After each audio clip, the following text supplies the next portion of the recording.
Whether you're a plumber or a CEO, are you solving a problem or creating more? Watch till the end to find out.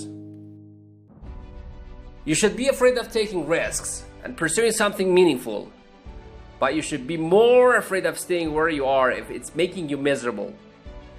It's like the first thing you want to do is dispense with the idea that you get to have any permanent security outside of your ability to contend and adapt. It is the same issue with children. It's like you're paying a price by sitting there being miserable.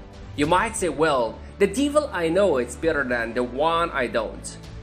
It's like, don't be so sure of that. The clock is ticking. If you're miserable in your job now and you change nothing in 5 years, you will be much more miserable and you will be a lot older. When if you watch yourself, you say, well, I had a particularly good day at work. And what does it mean? Well, it means that you lost your sense of time, right? Because when you're having not a good day at work, it's like first it's 1 minute to 3, and then it's 45 seconds to 3, and then it's 30 seconds. That's what school was like for me. It is so funny. I went to my daughter's school. I used to get in trouble for talking all the time when I was a kid and I was bored still in school, and so I would misbehave upon occasion out of the pure boredom. And about 21 years ago, I went to my daughter's school to sit for a class. It was about an hour long, and I was sitting there, and the teacher had all the kids on the floor and was having some of the kids reading to others. And some of the kids who were reading couldn't read at all. And I had exactly the same experience. I was sitting there. It was like being 7 years older than I could see the clock going tick tick. And I thought if I was in the classroom for 3 days, I would misbehave 40 years ago. I would misbehave exactly like I did when I was 6. Well, that's no place to be, right? Because you do not want to be in a place that's stultifying. You don't want to be in the place where there is no challenge. You might even quit your job if there is no challenge. Say, well, that's a good job.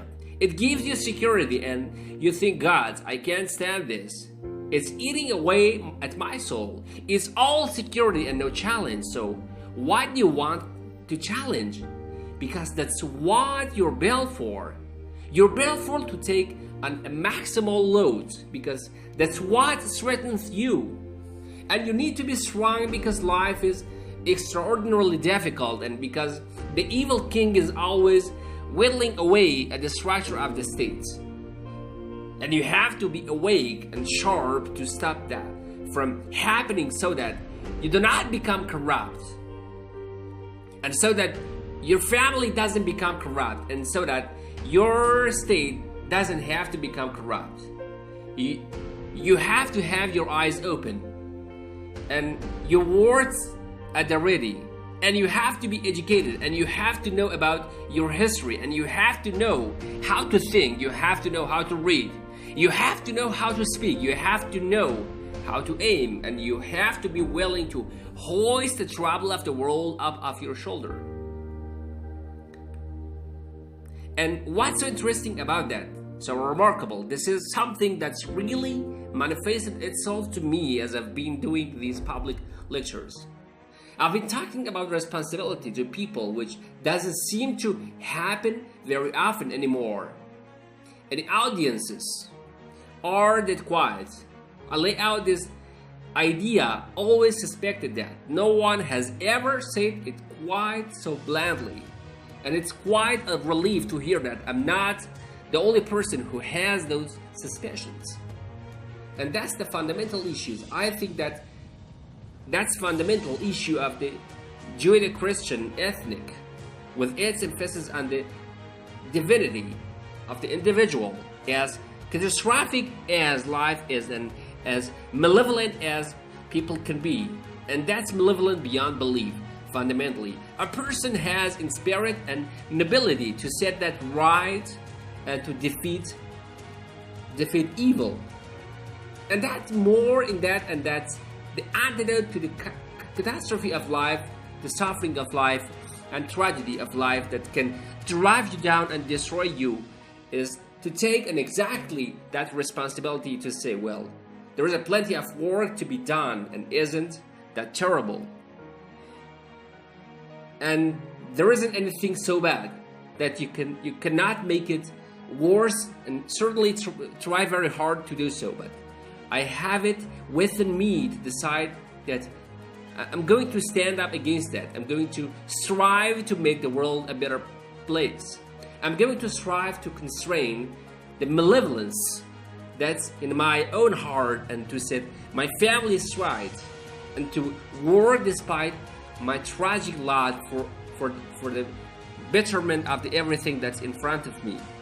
And the consequence of that, the immediate consequence of that, is that when you make a decision to take all of that voluntarily, which is to stand up straight, by the way, with your shoulder back, and to take on all that involuntarily, as soon as you make that decision, then all the catastrophic justifies itself in the nobility of your striving, and that's what it means to be an individual. You hear the egalitarian clarion call everywhere. Everything should be equal, everything should be equally distributed. You should be strive for equity. It's like wrong, especially if you're a conservative, wrong. What we want are just hierarchies of competence. Not everyone's a neurosurgeon. If your father has a brain tumor, you probably want a hierarchy of competence for neurosurgeons, so you can pick the one that's the best so that he might not die. That's what a hierarchy of competence is for.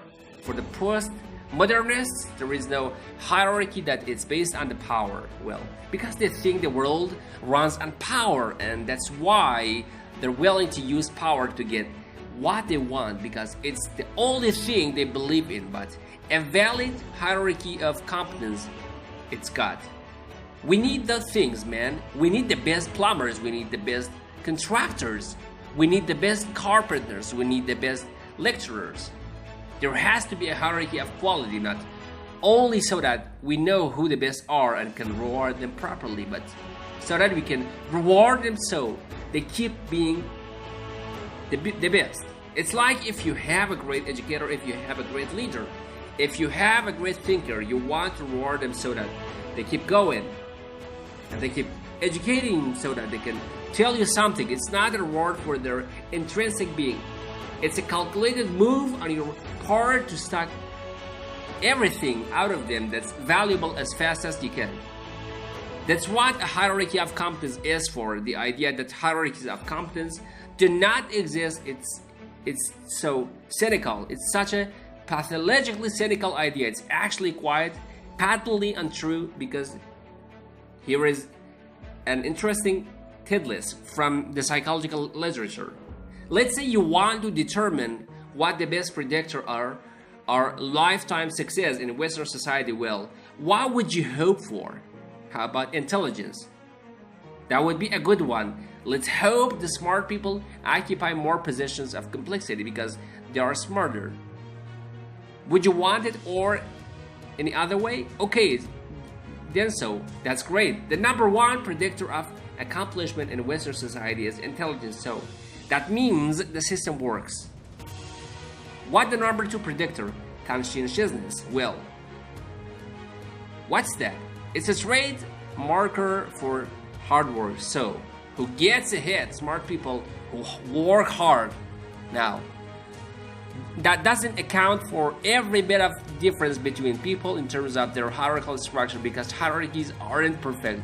They are corrupt. People get to the top sometimes because they're psychopathic. Also, believe me, a hell of less than you think, because psychopath has to keep moving from one place to another. Because once he reveals himself as deceitful and untrustworthy, he has to go find new seekers to fleece.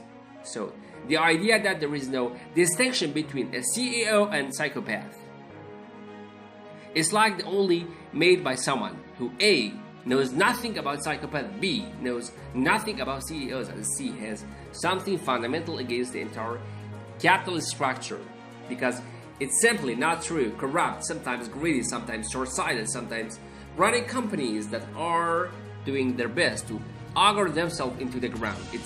It's bad people running dying organization. But generally speaking, it's not the case. Our hierarchies of competence are reasonably functional. And not only are functional, they're valuable. We need to know who the competent people are, and we need to reward them. And even more importantly, we need to tell young people, hey, there are some hierarchies of competence out there, like 1,000 of them. Go be a plumber, but a good one. Be an honest one. I had a plumber once. I was there right before we were putting drywall in our house. We were redoing our house, and he had put in all the plastic piping. I was going to test the joint. They were supposed to be glued together with this pipe glue. And I told him, I had to test the joint. And he said, well, you don't have to test my joints, they never leak. I thought, yeah, that's okay. How about if I test them? I went up to the 3rd floor and filled the pipes with water, keeping them in the basement like you were supposed to. Half an hour later, I had 2 inches of water in the basement. There were 30 leaking joints. That was the night before the dry water were supposed to show up. He wasn't particularly competent. That's the point of the story, but even more so, he had put a bunch of the plastic pipe outside where the drywall would be, so I would have been sticking through the wall. So I spent a frantic night sewing through plastic pipe and regulating joints so that the drywall could come in. What's the point? If you're going to be a plumber, man, be a good one. Because otherwise, all you do is go for there and cause trouble. We don't know people to cause more trouble.